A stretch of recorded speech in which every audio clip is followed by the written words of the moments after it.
guys, hello, welcome back to our channel. I am Priya. Me Ayushi, together we प्रियाशी। तो जी हम लोग फिर से आ गए हैं आप लोगों के लिए, आप लोगों की फेवरेट धुकुर धुकुर वाली वीडियो लेकर के।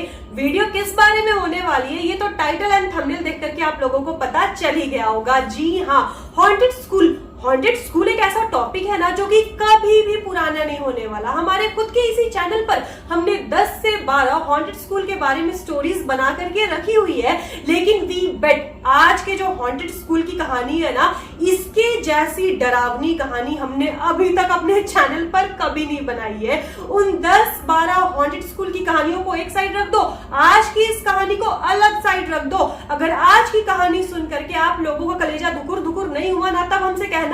इतना ही नहीं, आपके शरीर में से अगर आपकी आत्मा बाहर नहीं निकल के आ जाए तब भी हमें कहना। इस कहानी को जब हम लोग पढ़ रहे थे तो हमारा खुद का दिमाग खराब हो गया था। और आज की इस वीडियो में डर का तड़का बढ़ाने के लिए एक और एलिमेंट है, और वो स्पेशल एलिमेंट है ABC। अब अगर आप हमारे नए सब्सक्राइबर हो तो आप पूछोगे दीदी ABC क्या होता है? देखो, नाम तो नहीं लेना चाहिए, पर आप लोगों के लिए हम नाम ले रहे हैं। ABC का मतलब होता है जिन। तो अगर आपको जिन की स्टोरीज पसंद है तो आज की स्टोरी आपको बहुत पसंद आने वाली है। तो चलो ज्यादा डिले नहीं करते हैं, फटाफट से वीडियो स्टार्ट करते हैं। पर उससे पहले रानी, आप लोग अपनी सीट की पेटी कस के बांध लीजिए, कान में ईयरफोन डाल के अपने हाथ से फोन को कस के पकड़ के अपनी रूम की लाइट्स भी चुपचाप से उठकर ऑफ कर लीजिए, क्योंकि आज की इस वीडियो में बहुत ज्यादा डर लगने वाला है। और सीरियसली आपने हमारी बात सुन के अगर अपने रूम की लाइट्स को ऑफ कर लिया है ना, तो आप लोग खतरों के खिलाड़ी हो। हम लोग तो मान जाएंगे, क्योंकि हम लोगों को बहुत ज्यादा डर लग रहा है, तो हम लोग एक भी लाइट्स ऑफ नहीं करने वाले। तो चलो दीदी, जल्दी से आज की कहानी स्टार्ट करते हैं। तो आज की कहानी होने वाली है मौसिनराम के बारे में। जी हाँ, मौसिनराम, आपने बिल्कुल सही सुना।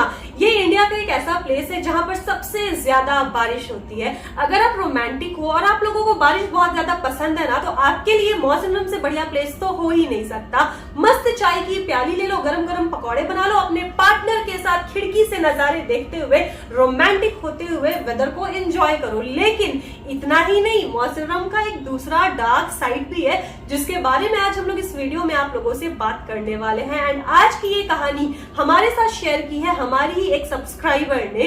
तो चलो सबसे पहले हम लोग उनका नामकरण कर देते हैं। ये कहानी हमारी सब्सक्राइबर के ही बारे में होने वाली है, तो उनका नाम हम लोग रख देते हैं फरहीन। एंड हमारी सब्सक्राइबर की दोस्त भी इस कहानी में शामिल है, तो उनका नाम हम लोग रख देते हैं सबा। और जो सबा है ना, इस कहानी की लीड हीरोइन होने वाली है। फरहीन उनकी फ्रेंड का किरदार निभाने वाली है। तो अब आ जाओ इस घटना के ऊपर कि ये घटना आखिर हुई कब थी। तो बात है 1990s की। उस वक्त मौसिनराम बहुत ज्यादा डेवलप नहीं था, वहां पर बिजली बत्ती उतनी ज्यादा अच्छे अमाउंट में उपलब्ध नहीं कराई जाती थी। और जैसा कि मौसिनराम में साल भर बारिश ही होती थी, तो बिजली बत्ती तो ऐसे भी बहुत ही ज्यादा अनस्टेबल होती थी। साथ ही साथ 1990s के आसपास मौसिनराम में बहुत ज्यादा पॉपुलेशन नहीं थे, बहुत ही चंद लोग उस जगह पर रहा करते थे। बेसिकली आप कह सकते हो एक गांव जैसा माहौल था। और गांव में क्या होता है कि स्कूल वगैरह ज्यादा नहीं होते थे। तो सेम हमारी सब्सक्राइबर मौसिनराम की जिस जगह से बिलोंग करती है ना, 1990s के टाइम पर वहां पर एक ही स्कूल हुआ करता था। और वो जो स्कूल था ना, वो शहर से थोड़ा हटकर था, थोड़े इंटीरियर इलाके में था। गांव के स्कूल कैसे होते हैं, नीचे का एक फ्लोर होता है, ग्राउंड फ्लोर, उसके ऊपर एक और फ्लोर था, और क्लासरूम के चारों ओर प्ले ग्राउंड थे। बीच का जो प्ले ग्राउंड था ना, वो भी पक्के सीमेंट से नहीं बना हुआ था, मिट्टी और घास फूसी उगे हुए थे। और स्कूल के बाहर का भी जो एरिया था, उसमें भी घास मिट्टी यही सब थे। और साथ ही साथ बहुत बड़े बड़े पेड़ भी थे। यहाँ पर आप लोगों को हम बता दें कि जो नीचे वाला ग्राउंड फ्लोर था, बारिश के कारण दीवार में सीलन आ चुकी थी, क्योंकि वो जो बिल्डिंग थी बहुत ज्यादा पुरानी थी। जब ज्यादा बारिश होती थी तो बारिश का पानी भी अंदर घुस जाता था। जो क्लासरूम के बेंच वगैरह थे वो पूरे सड़ चुके थे, इसीलिए नीचे वाले फ्लोर में क्लासेस नहीं होते थे, केवल ऊपर वाले फ्लोर में क्लासेस होते थे। और ऊपर में आई थिंक 12 क्लासेस होंगे, उससे ज्यादा क्लासेस नहीं थे। और हाँ, जो स्कूल का वॉशरूम था वो स्कूल की उस बिल्डिंग में नहीं था, बल्कि उस बिल्डिंग के पीछे 2-3 मिनट जाने पर वॉशरूम पड़ता था और वॉशरूम का ढांचा भी बहुत ज्यादा डरावना था। स्कूल के वॉशरूम्स कैसे ही होंगे यार, क्योंकि उसकी कोई मरम्मत नहीं करवाता था। झुग्गी झोपड़ी जैसा कुछ एरिया था, उसके अंदर 2-3 वॉशरूम थे और जो दरवाजे वगैरह भी थे ना वो बिल्कुल ठीक नहीं थे। एंड स्कूल से वॉशरूम जाने के बीच में इतने घने घने पेड़ थे कि शाम के समय कोई भी इंसान उस एरिया में अकेले जाने की हिम्मत भी नहीं कर सकता था। खैर, ये तो हमने आपको बता दिया कि स्कूल के हालात कैसे थे। अब बात करते हैं फरहीन और उसकी सहेली सबा के बारे में, जब उन लोगों के साथ उसी स्कूल में कुछ वियर्ड सी घटनाएं घटनी शुरू हुई। ठंड का समय था, बारिश बहुत ज्यादा हो रही थी, धूप के नाम पर तो कुछ भी नहीं था, बादल छाए हुए थे और ठंड और बारिश का कॉम्बिनेशन कितना ज्यादा भयंकर होता है ना, आपको पता होगा अगर आपने फील किया होगा तो। इतनी ठंडी ठंडी हवाएं चल रही थी कि पूछो मत। कुछ दिन के बाद स्कूल में ठंड की छुट्टियां होने वाली थी और सारे बच्चे इसीलिए लास्ट कुछ दिन स्कूल जा रहे थे, क्योंकि स्कूल जाना कंपलसरी था। उन लोगों को हॉलिडे होमवर्क मिलने वाले थे। सबा 7 बजे से ही तैयारी करके बैठी हुई थी स्कूल जाने के लिए, क्योंकि उन लोगों का स्कूल शुरू होता था 8 बजे से। ऐसे तो सबा 8 बजने में जब 10 मिनट बाकी रहता था ना तो ही स्कूल के लिए निकल जाया करती थी, क्योंकि सबा के घर और स्कूल के बीच में ज्यादा दूरी नहीं रहती थी। लेकिन उस दिन मौसम इतना खराब था कि सुबह के 7 बजे भी मानो शाम के 7 या 7:30 बज रहे हो ऐसा लग रहा था। सबा बेचारी इसी फिराक में थी कि जब भी बारिश कम होगी वो फट से अपनी छतरी उठाएगी, दौड़ करके स्कूल के लिए निकल जाएगी। वो वेट कर रही थी। इसी बीच जब 7:30 बजते हैं ना तब बारिश भी थोड़ी कम होती है, बिजली कड़कनी भी थोड़ी कम हो जाती है। सबा अपनी मम्मी को बताती है कि मम्मी मैं फटाफट स्कूल के लिए निकल जा रही हूँ, नहीं तो अगर अभी बारिश फिर से तेज हो जाएगी तो मैं घर में ही अटक जाऊंगी। उसकी मम्मी भी बोलती है कि हाँ ठीक है चली जा। सबा दौड़ करके 2 से 3 मिनट के अंदर ही स्कूल पहुंच जाती है, क्योंकि हमने बताया ना कि स्कूल बहुत ज्यादा नजदीक था। लेकिन जैसे ही सबा स्कूल पहुंचती है ना, एक परिंदा भी स्कूल में नहीं था, पूरा स्कूल सन्नाटा। वैसे भी जो स्कूल 8 बजे से शुरू होता है, 7:30 बजे उस स्कूल में कितने ही बच्चे आएंगे, लेकिन उस टाइम पर ना स्कूल बहुत ज्यादा डरावना लग रहा था।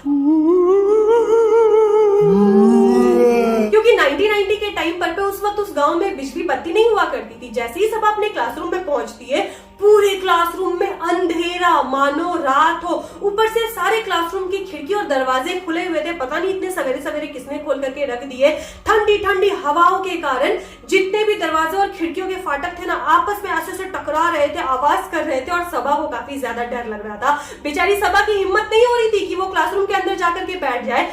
वो बाहर निकल करके कॉरिडोर में ही खड़ी हो जाती है, मानो ना किसी भूतिया हवेली में एक चुड़ैल की तरह वो अकेली खड़ी थी। वो बस वेट कर रही थी कि भाई कोई तो आ जाओ ताकि उसको कंपनी मिले, लेकिन कोई भी नहीं आ रहा था। अब बाहर खड़ा होने के कारण सबा का जो यूनिफॉर्म था वो भी पानी की झटास के कारण, पानी की झटास मतलब जो पानी की बूंदें पड़ती है ना उसके कारण हल्की गीली हो रही थी और सबा को और भी ज्यादा ठंड लग रही थी। तो वो बेचारी जा करके चुपचाप से क्लास में ही आगे वाले बेंच पर बैठ जाती है, जो दरवाजे के बिल्कुल बगल में था। अच्छा एक चीज बताना, आप लोगों के साथ भी ये होता है क्या कि ठंड और बारिश के टाइम पर 1 नंबर काफी जल्दी जल्दी आता है? मेरे साथ तो होता है और सेम बीमारी सबा को भी थी। वहां ठंड और बारिश के कारण ना सबा जैसे स्कूल में पहुंचती है उसे भी 1 नंबर लग जाता है। अब बेचारी की हिम्मत हो नहीं रही थी कि वो अकेले वॉशरूम जाए, क्योंकि हमने आपको बताया ना वॉशरूम और भी ज्यादा कोने में था और जहां पर वॉशरूम था वहां बहुत बड़े बड़े लंबे लंबे पेड़ थे। उस पेड़ को पार करके सबा को वॉशरूम जाना था और वॉशरूम में तो और भी लाइट नहीं होगा। आप समझ रहे हो कितना ज्यादा डरावना। लेकिन सबा से कंट्रोल हो नहीं रहा था। कुछ देर तो बेचारी ने दबा करके बैठा, लेकिन फाइनली उसने सोचा कि नहीं अब जाना पड़ेगा। हिम्मत करके वो अपनी छतरी उठाती है और धीरे धीरे वॉशरूम की ओर पहुंचती है। लेकिन जैसे ही सबा वॉशरूम की ओर पहुंच रही थी, वॉशरूम के जस्ट सामने एक बरगद का पेड़ हुआ करता था। वो काफी मोटा बरगद का पेड़ था। सबा को क्या लगता है कि कोई बहुत ही लंबा चौड़ा आदमी उस बरगद के पेड़ के पीछे खड़ा है। सबा ने हल्की सी परछाई देखी थी, वो कंफर्म नहीं थी, लेकिन कंफर्मेशन के लिए वो उस पेड़ से कुछ दूरी पर ही खड़ी हो जाती है ये चेक करने के लिए कि कहीं ये उसका भ्रम तो नहीं है। 10 से 12 सेकंड के बाद सबा क्या नोटिस करती है कि उस पेड़ के पीछे सीरियसली कोई आदमी था, बहुत ही लंबा चौड़ा, और सबा को देखते ही वो आदमी दौड़ करके वॉशरूम के अंदर घुस जाता है। ये देख करके सबा के रोंगटे खड़े हो जाते हैं। माय गॉड, मेरे भी रोंगटे खड़े हो गए। सबा ने सोचा कि इतने सवेरे सवेरे कौन इंसान है जो लड़कियों के वॉशरूम में घुस चुका है। सबा काफी ज्यादा डर जाती है, उसकी हिम्मत नहीं होती है ना कि एक कदम भी वहां से आगे बढ़ाए। दौड़ करके बेचारी सीधे क्लासरूम में पहुंचती है और यहाँ पर जब वो क्लासरूम में पहुंचती है तब वो देखती है कि 2-3 और बच्चे आ चुके हैं, साथ ही साथ फरीन भी आ चुकी है। सबा फरीन के पास जाती है और उसे सारी बात बताती है जो भी उसने वॉशरूम में देखा। फरीन ने बोला, यार सबा, मे भी ये तुम्हारी गलत फहमी होगी, तुम्हारा भ्रम होगा। सबा ने बोला कि नहीं फरीन, ये मेरा भ्रम नहीं है, क्योंकि मैंने सीरियसली उस आदमी को अपनी आंखों से देखा है एंड वो आदमी काफी लंबा था। उसकी हाइट ना 6.5 फीट से भी ज्यादा थी, तकरीबन 7 फीट की। एवरेज इंसान के जैसा वो नहीं था और काफी ज्यादा मोटा भी था। मैंने उसकी शक्ल तो नहीं देखी, लेकिन वो बहुत ज्यादा डरावना दिख रहा था। एक अधेड़ उम्र का आदमी लग रहा था जिसने की सफेद कुर्ता पहना हुआ था। ऐसा जो सबा ने एक्सप्लेनेशन दिया ना, फरीन भी डर जाती है। फरीन बोलती है, कोई बात नहीं सबा, अभी कुछ देर कंट्रोल करके बैठ, थोड़ी देर में जब सारे बच्चे आ जाएंगे ना तो 2-3 लड़कियों को हम लोग ले लेंगे साथ में और फिर हम लोग सारी लड़कियां साथ में वॉशरूम चलेंगे। सबा बेचारी कंट्रोल तो करती है पर उससे कंट्रोल नहीं होता है। 5 से 10 मिनट के बाद फिर से वो बोलती है, यार फरीन, अगर मैं वॉशरूम नहीं गई ना तो अभी खड़े खड़े मेरा यही हो जाएगा, प्लीज तू चल ना। फरीन को डर तो लग रहा था लेकिन वो क्या करती है यार, दोस्ती में तो थोड़ा रिस्क लेना पड़ता है ना। वो सबा के साथ वॉशरूम की ओर बढ़ रही थी और जैसे ही दोनों लड़कियां वॉशरूम से थोड़ा पास पहुंचती है, वो लोग क्या देखती है, जो एक्सप्लेनेशन सबा ने दिया था हूबहू वही आदमी दरवाजे पर खड़ा था। कहाँ के दरवाजे पर? वॉशरूम के दरवाजे पर। अच्छा, मान लो वो खड़ा भी था, लड़कियों को अपनी ओर आता देख करके उसे हट जाना चाहिए ना, क्योंकि कोई लड़कियां वॉशरूम की ओर आ रही हैं तो ऑब्वियसली उन्हें वॉशरूम यूज करना है। पर दोनों लड़कियों को देखने के बाद भी वो आदमी वहां से नहीं हटता है। दोनों लड़कियां चुपचाप खड़ी होकर के उस आदमी को हटने का वेट कर रही थी और वो आदमी बहुत गंदी नजर से उन दोनों को घूरे जा रहा था। यहाँ पर फरीन बोलती है सबा को धीरे से, सबा ये कितना बदतमीज है, ये हट भी नहीं रहा है, एक काम कर, चल हम लोग किसी पेड़ के नीचे हल्का हो लेते हैं। और वो सबा को जैसे ही सब कुछ बताती है, सबा कोई भी रिस्पॉन्स ही नहीं देती है। उसके बाद फरीन सबा का हाथ पकड़ करके उसे चींटी काटती है और जैसे ही फरीन सबा के हाथ को चींटी काटती है ना, सबा का ध्यान टूटता है और सबा ऐसे रिएक्ट करती है ना मानो वो जोन आउट हो चुकी थी। और उसके बाद फरीन उसे पकड़ती है और फटाफट दौड़ करके क्लासरूम ले जाती है। और इस घटना के बाद ना फरीन को वॉशरूम आता है ना सबा को वॉशरूम आता है, क्योंकि डर के मारे दोनों की सिट्टी पिट्टी गुम हो चुकी थी। देखो, उस घटना के बाद वो दिन तो बीत जाता है, लेकिन अगले दिन से अब सबा का जो नेचर था वो बहुत ही ज्यादा बदला लग रहा था। वो बहुत ही ज्यादा अजीब बिहेव करने लगी थी और साथ ही साथ वो बहुत वियर्ड रिएक्ट करने लगी थी। क्लास में जितने भी उसके क्लासमेट्स थे ना, वो किसी से भी बात नहीं करती थी। इनफैक्ट अपनी बेस्ट फ्रेंड फरहीन से भी तो वो बात करना पसंद नहीं कर रही थी। धीरे धीरे फरहीन से वो दूरियां बनाना स्टार्ट कर दी थी। अब यहाँ पर ये सब चीजें तो ठीक थी, लेकिन फरहीन अब देखो क्या नोटिस करने लगी थी कि जब भी क्लासेस के बाद जो भी 5 मिनट का ब्रेक मिलता था ना, सबा पता नहीं कब गायब हो जाती थी और वॉशरूम से आते हुए दिखाई देती थी। यहाँ पर फरहीन को बहुत बुरा लगता था कि बताओ वो अकेले वॉशरूम जाती है, हमेशा हम लोग साथ में वॉशरूम जाया करते थे या फिर लंच भी किया करते थे तो साथ में किया करते थे, लेकिन अब सारा चीज चेंज हो चुका था और सबा ऐसा बिहेव कर रही थी ना कि अब फरहीन को तो वो जानती ही नहीं है। एकदम क्लास में चुपचाप रहना, किसी से बात नहीं करना। सबा जो कि क्लास में ना सारे पीरियड में बहुत ज्यादा अटेंशन लेके पढ़ाई किया करती थी, टीचर्स के बात को ध्यान दिया करती थी, उसका तो अब क्लासेस में मन ही नहीं लग रहा था। वो चुपचाप पीछे बेंच में बैठ जाया करती थी और पता नहीं पेन से या फिर स्केल से या फिर पेंसिल से पॉइंट बना के बेंच को बस खुरेदा करती थी और कुछ कुछ मन में बड़बड़ाया करती थी। यहाँ पर गांव में पता नहीं टीचर ज्यादा सबा की हरकतों को नोटिस नहीं किए होंगे, लेकिन फरहीन क्योंकि उसकी बेस्ट फ्रेंड थी तो उसको ना ये सारी चीजें बहुत ज्यादा बॉदर कर रही थी। बहुत टाइम तो फरहीन जाके खुद से सबा से बात करने की कोशिश की, उससे पूछने का ट्राई किया कि सबा सब कुछ ठीक तो चल रहा है ना, क्योंकि फरहीन को कहीं ना कहीं लग रहा था ना कि शायद उसके पर्सनल लाइफ में कोई प्रॉब्लम चल रही थी। लेकिन जैसे ही फरहीन बात करने का ट्राई करती थी ना, सबा एकदम चिड़चिड़ा जाती थी और अपना बेंच ही अलग कर लिया करती थी। अब धीरे धीरे फरहीन को भी ये समझ में आ रहा था कि शायद मेरी कंपनी सबा को अच्छी नहीं लग रही है, मेरी दोस्ती उसे पसंद नहीं आ रही है, तो हम कितना ही ट्राई करें, हम तो अपना 100% दे दिए, अब हम भी साइड हो जाते हैं और अपना अलग जो मेरा फ्रेंड सर्कल है उसी के साथ रहते हैं। अब क्या हो गया था ना, सबा अकेले स्कूल में टाइम बिताया करती थी। इनफैक्ट छुट्टी के बाद भी ना सब गेट से बाहर निकल जाया करते थे। यहाँ पर सबा वॉशरूम की ओर जाया करती थी। अब धीरे धीरे फरहीन भी ना उससे दूरियां बना ली थी। इसी बीच में देखो क्या होता है, ठंडी की छुट्टियां आ जाती है। जितने भी गांव के बच्चे थे, फरहीन के जितने भी दोस्त थे, वो लोग क्या डिसाइड करते हैं ना कि छुट्टियों में घर में हम लोग कितने ही देर बैठा करेंगे, तो एक काम करते हैं, हमेशा शाम के 4 बजे हम लोग एक जगह मिलेंगे और साथ में कुछ खेला करेंगे। क्योंकि गांव भी छोटा सा था, स्कूल भी एक ही था, तो सारे लोगों का जो घर था ना वो भी आस पास था। लेकिन सारे लोग तो आते थे, सबा कभी भी उन लोगों के साथ खेलने नहीं आती थी। फरहीन के जितने भी दोस्त थे वो लोग क्या करते थे, शाम में इकट्ठा हो जाते थे और स्कूल के बाहर वाला जो प्लेग्राउंड था ना उसी में खेला करते थे। लेकिन हमेशा जब वो लोग खेला करते थे ना तो वो लोग एक चीज नोटिस किया करते थे, पता है क्या, कि वॉशरूम के साइड ना हमेशा सबा जा रही है और जैसे ही 7:30 बज जाता था ना वो वहां से चुपचाप निकला करती थी। अब यहाँ पर फरहीन के जितने भी दोस्त थे ना वो लोग घेरा बना के आपस में बात भी किया करते थे कि सबा को हो क्या गया है, आखिर ना हम लोग से बात करती है ना ही कभी खेलने आती है, पता नहीं, शायद हो सके ना इसका किसी लड़के के साथ चक्कर चल रहा है, इसीलिए हम लोगों से ना कट कट के रह रही है और हम लोगों को नहीं बता रही है ताकि हम लोग ना सारी बातों को फैला देंगे। फरहीन को भी ऐसा ही लगता है कि शायद पक्का किसी लड़के के चक्कर में पड़ गई होगी और उसने ये बात हमसे शेयर नहीं की। ये चीज सोच के ना फरहीन को और ज्यादा बुरा लगता है और ऊपर से वो अब मन में ठान लेती है कि हम सबा से कभी भी बात नहीं करेंगे और वो अपनी दोस्तों के साथ फिर खेलने में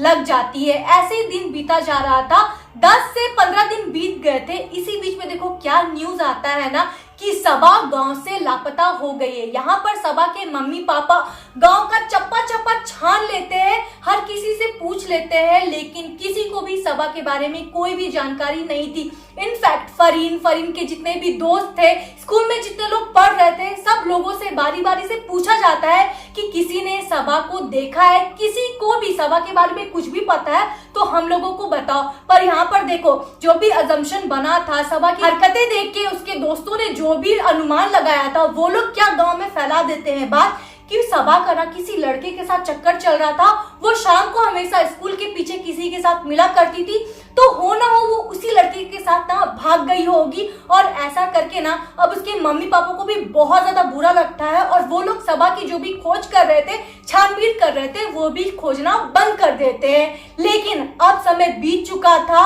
और ठंड की छुट्टियां भी खत्म हो गई थी। ठंड की छुट्टियां खत्म हुई, स्कूल भी खुल चुका था, सारे लोग स्कूल गए। यहाँ पर फरहीन को बहुत ज्यादा बुरा भी लग रहा था कि शायद सबा आती, वो लोग साथ में मिलते, छुट्टियों में उन्होंने क्या क्या किया वो लोग मिलके बात करते। लेकिन अब तो सारा जो भी सिचुएशन था वो उल्टा हो चुका था। फरहीन बहुत ज्यादा सैड थी।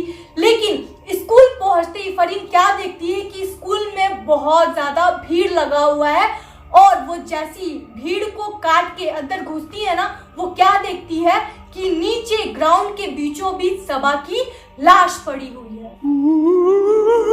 जैसे ही फरहीन ने अपनी आंखों के सामने अपनी बेस्ट फ्रेंड की लाश देखी ना, उसके पैरों तले से जमीन खिसक गई। यहाँ बेचारी फरहीन को समझ ही नहीं आ रहा था कि आखिर वो रिएक्ट कैसे करे। तब तक स्कूल अथॉरिटी ने सबा के घर वालों को, साथ ही साथ पूरे गांव वालों को इन्फॉर्म कर दिया। उस गांव में एक ही स्कूल हुआ करता था, पूरा गांव उसी स्कूल में पहुंच गया और सभी लोग शॉक्ड थे। उस पूरे गांव के एक एक इंसान ने, जब सबा गुमशुदा हुई थी ना, हर जगह की तलाशी ली थी, लेकिन स्कूल की तलाशी तो किसी ने ली ही नहीं। किसी ने ये सोचा ही नहीं कि स्कूल के वॉशरूम में भी बेचारी सबा की लाश हो सकती है या सबा वहां पर भी मिल सकती है। आपको पता है हुआ क्या था? छुट्टी के बाद जब स्कूल खुला था, सवेरे सवेरे कुछ लड़कियां जब स्कूल गई थी स्कूल का वॉशरूम यूज करने के लिए, जैसे ही उन्होंने वॉशरूम का दरवाजा खोला बहुत गंदी बदबू आई और जैसे ही वो लोग अंदर गए ना, वो लोग वहां पर एक लाश देखते हैं। लाश की हालत तो इतनी खराब हो गई थी कि कोई पहचान भी नहीं पा रहा था। लेकिन हाँ, कपड़ों से, चप्पल जूते से, ज्वेलरी से, गले के चेन से लोगों को पता चल गया था कि ये कोई और नहीं बल्कि सबा की ही लाश है। यहाँ पर उसके घर वालों का रो रो के बुरा हाल था। और अगर लाश के बारे में हम लोग आपको बताएं ना, हालत तो इतनी बुरी हो चुकी थी कि क्या ही बताएं। आंखों की जो पुतलियां थी ना, इसमें से ये ब्लैक वाला जो पोर्शन है वो गायब हो चुका था।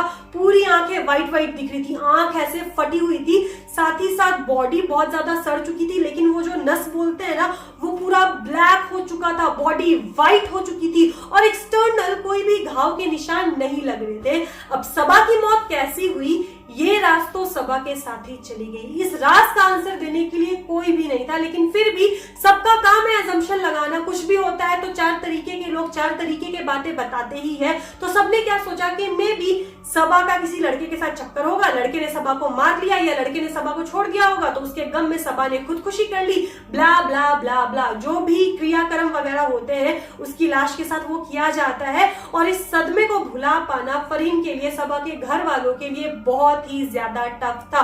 पूरे गांव में ये जो सनसनी खबर थी ना, ऐसा मानो सब लोगों का होश उड़ा करके रख दी थी। और अगर उस स्कूल के बारे में बात करें तो स्कूल में पढ़ रहे सारे बच्चे भी काफी ज्यादा डर चुके थे।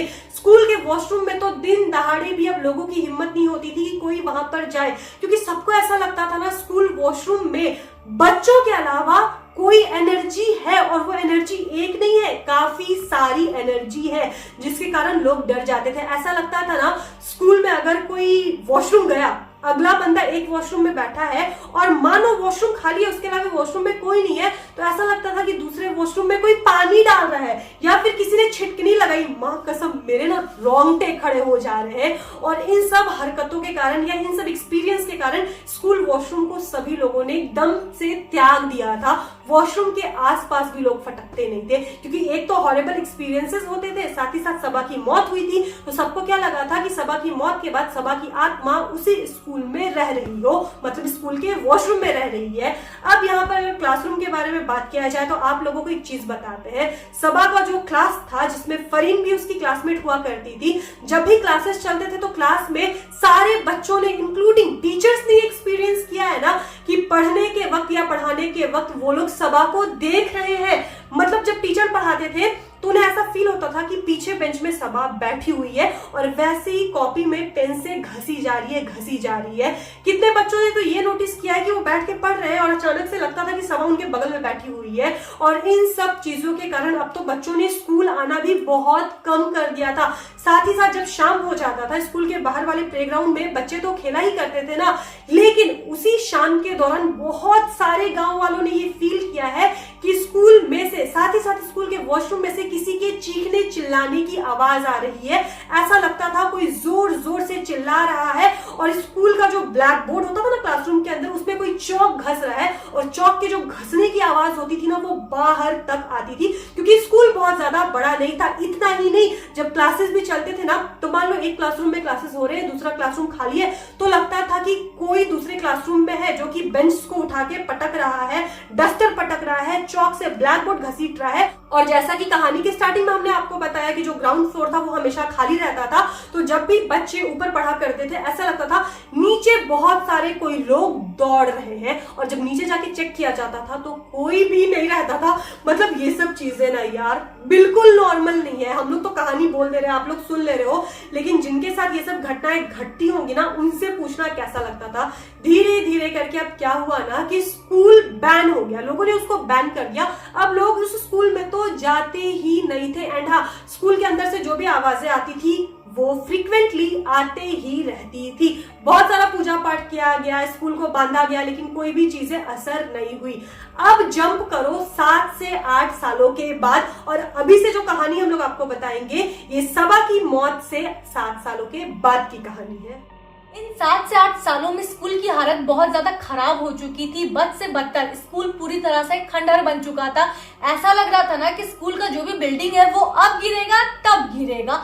और स्कूल में जो भी भूतिया एक्टिविटीज होती थी ना, वो तो होते ही आ रही थी, आवाजें स्टिल लोगों को सुनाई देती थी। लेकिन इसी बीच देखो क्या होता है, जैसा कि स्कूल की बिल्डिंग जो भी जमीन है ना वो गवर्नमेंट प्रॉपर्टी के अंदर आती थी, तो गवर्नमेंट ने नहीं पता न्यू स्कीम के अंदर एक आदेश लागू किया कि स्कूल को फिर से खड़ा किया जाएगा, नया बिल्डिंग बनाया जाएगा और स्कूल को पूरी अच्छी तरह से रेनोवेट करके नया स्कूल का जो भी सेशंस है वो स्टार्ट किए जाएंगे। अब जैसा कि गवर्नमेंट ने आदेश दिया था, सारा काम जल्दी से होता है और तुरंत बहुत ही कम समय में एक नया बिल्डिंग खड़ा भी हो जाता है और नया जो भी बैच था ना स्कूल का वो स्टार्ट हो जाता है। अब सबा के साथ जो भी घटना हुई थी इन 7-8 सालों में लोग भूल भी चुके थे, यादें सारी धुंधली सी हो गई थी। इनफैक्ट सबा के साथ जो भी लोग पढ़ा करते थे उन लोगों की तो शादी भी हो गई थी। जैसे स्कूल स्टार्ट हुआ ना, लोगों ने क्या सोचा कि अब स्कूल से जो भी भूतिया एक्टिविटीज होती है ना वो सब बंद हो चुकी होंगी, क्योंकि समय भी बहुत ज्यादा बीत चुका था। लेकिन ऐसा नहीं होता है, लोगों को स्टिल स्कूल से ना बहुत ज्यादा अजीबोगरीब आवाजें सुनाई देती थी। ऐसा लगता था ना कोई बेंच पटक रहा है, चौक से कोई घीस घीस के लिख रहा है, जो कि आवाजें बहुत ज्यादा इरिटेटिंग लगती है। वॉशरूम से भी ऐसा लगता था ना कि कोई चिल्ला रहा है, कोई चीख रहा है, कोई दर्द में है। लेकिन सारे बच्चे कर भी क्या सकते थे, उनके पास कोई दूसरा रास्ता भी नहीं था और साथ ही साथ दिन का समय था तो लोगों को ज्यादा डर नहीं लगता था। ऐसा कोई सॉलिड उन लोगों को ना भूतिया एक्सपीरियंस होता भी नहीं था, बस आवाजें आती थी हल्की फुल्की और लोग ग्रुप में रहते थे तो डर तो ऐसे भी लगता नहीं था। लेकिन इसी बीच देखो क्या होता है, उसी स्कूल में एक बच्ची पढ़ा करती थी। अचानक से ना वो जैसी वॉशरूम जाती है, लोग क्या देखते हैं, वॉशरूम के गेट के बाहर ही ना वो गिर गई है, उसे दौरे आ रहे हैं जिसे फिट्स कहा जाता है ना, और वो बस छटपटाई जा रही है। उसकी आंखों की जो पुतलियां है ना वो ऊपर चढ़ गई है, दांत लग चुका है। तुरंत से वॉशरूम के बाहर जितनी भी लड़कियां थी ना उसे उठाती है और उसे सीधे स्टाफ रूम ले जाती है। स्टाफ रूम में उसे होश में लाने की टीचर्स कोशिश कर रहे थे लेकिन वो होश में नहीं आ रही थी। उसके शरीर पे पानी के छींटे मारे जा रहे थे लेकिन वो होश में नहीं आ रही थी। उसका बदन पूरी तरह से तप रहा था, उसका दांत लगा हुआ था और साथ ही साथ ऐसा लग रहा था ना कि उसकी आंखें पूरी तरह से उल्टी हो गई है, बस जो व्हाइट पार्ट है ना वही दिखाई दे रहा था। सारे टीचर्स और बच्चे बहुत ज्यादा डर जाते हैं। तुरंत से उसके पेरेंट्स को कॉल किया जाता है, उसके मम्मी पापा आते हैं और बच्ची को ले जाते हैं अपने घर। जैसी वो घर जाती है ना, पता नहीं वो बहुत ज्यादा वियर्ड रिएक्ट करने लगी थी। वो जोर से अपनी मम्मी का हाथ पकड़ लेती है और बोलती है कि तुम्हारी बच्ची खतरे में है, तुम अपनी बच्ची को बचाओ। हम सबा बोल रहे हैं, सबा तुम अपनी बच्ची को बचाओ वरना वो तुम्हारी बच्ची को जान से नहीं छोड़ेगा। जल्दी से जाओ उस वॉशरूम में, उसी स्कूल के वॉशरूम के पीछे पेड़ के नीचे देखो, वो बैठा हुआ है, उसने मेरी जान ले ली, इस सबा की जान ले ली, अब तुम्हारी बच्ची को भी नहीं छोड़ेगा। साथ ही साथ स्कूल के जितने भी बच्चे हैं किसी को नहीं छोड़ेगा, जल्दी से जाओ। ऐसा कहते के साथ ही ना वो जो बच्ची थी वो फिर से बेहोश हो जाती है। यहाँ पर उसकी मम्मी को ये समझ में नहीं आ रहा था कि ये कौन थी, लेकिन जैसे उसकी मम्मी ने सोचने की कोशिश की, दिमाग पे थोड़ा सा जोर डाला और जैसे उसने सोचा कि इस बच्ची ने सबा का नाम लिया, तुरंत से उसे याद आया कि अरे ये तो सबा वही लड़की है जिसकी हत्या उसी स्कूल में उसी वॉशरूम के पीछे हुई थी। तब यहाँ पर ना उसकी मम्मी सारे डॉट्स को कनेक्ट कर लेती है और उसे लग रहा था शायद कि हो ना हो मेरी बच्ची के अंदर ना पक्का किसी आत्मा का साया है और मेरी बच्ची की जान खतरे में है। वैसे देखा जाए ना तो ये बात 1997 या 1998 की है, तो उस समय लोग इन सारी बातों पे ना ज्यादा भरोसा करते थे।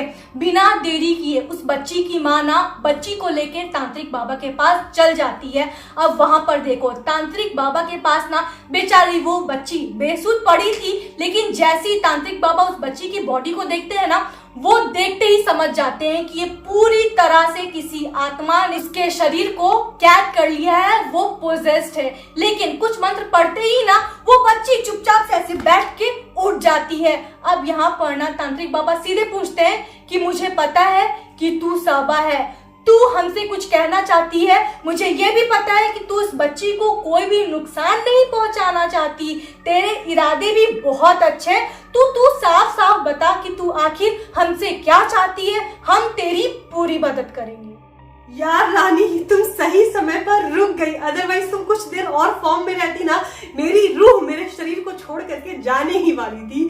खैर यहाँ पर आप लोगों को बताते हैं कि तांत्रिक बाबा और सबा की रूह के बीच में क्या कॉन्वर्सेशन होती है। अभी सबा वो सारे राज खोलती है, अपनी मौत से जुड़े हुए सारे मुद्दों के बारे में बात करती है और वो बताती है कि आखिर उसकी लाश बाथरूम तक कैसे पहुंची थी, उसकी मौत कैसे हुई थी। आप लोगों को वो दिन याद है जब हमने बताया था कि बारिश का टाइम था, ठंड का मौसम था, सवेरे सवेरे 7:30 बजे सबा अकेले स्कूल गई थी और जब उसे वॉशरूम आया था, जब वो वॉशरूम गई तो वॉशरूम के बाहर उसने किसी 7 फीट लंबे इंसान को देखा था। चलो अब आपको बताते हैं। यहाँ सबा तांत्रिक बाबा को बताती है कि वो जो लंबा चौड़ा इंसान था ना, वो कोई नॉर्मल इंसान नहीं था, बल्कि वो एक एबीसी था जिसका बसेरा उस वॉशरूम में और उस पेड़ के नीचे 1-2 साल नहीं बल्कि हजारों सालों से था। और वो एबीसी की नजर उस स्कूल में पढ़ रही बहुत सारी लड़कियों के ऊपर थी और वो एबीसी एक एक करके सारी लड़कियों को अपना शिकार भी बना रहा था। सबा के ऊपर भी उसी एबीसी की नजर थी और वही एबीसी सबा को पजेस्ट कर करके अपने पास बुलाया और बुला करके उसने सबा की पहले हत्या की और उसके बाद सबा की रूह के साथ खिलवाड़ किया। इतना ही नहीं, इन 7-8 सालों में वो सबा की रूह के साथ तो खिलवाड़ कर ही रहा है, बल्कि बहुत सारी और भी लड़कियों की रूह को उसने कैद करके रखा हुआ है और अपनी हवस मिटाने के लिए वो एबीसी ऐसा कर रहा है। अगर उस एबीसी को टाइम पर नहीं रोका जाए ना तो वो और भी बच्चियों को अपना शिकार बनाएगा। वो एबीसी केवल टीनेज बच्चियों को ही अपना शिकार बनाता है और आज भी वो उसी पेड़ के नीचे उसी बाथरूम के अंदर रहता है। मैं यहाँ पर बस आप लोगों की मदद करने के लिए आई हूँ। 7-8 सालों से वो एबीसी को शिकार नहीं मिला है, वो और भी ज्यादा बौखला गया है। अभी एक एक करके वो पूरे गांव की बच्चियों को खा जाएगा। इसीलिए प्लीज आप लोग इस स्कूल को खाली करो और रहम करके मेरी रूह को और मेरी जैसी बहुत सारी लड़कियां हैं उनकी रूह को आप आजाद करवाओ। मुझे बस आप लोगों से कुछ नहीं चाहिए, मैं इस बच्ची को नुकसान नहीं पहुंचाऊंगी। ये सारी कहानी सुन के उस बच्ची की माँ, उस बच्ची के बाप और तांत्रिक बाबा भी थोड़ा सेंटी हो गए थे और इस घटना को पूरी गांव में आग की तरह फैलने में समय नहीं लगा।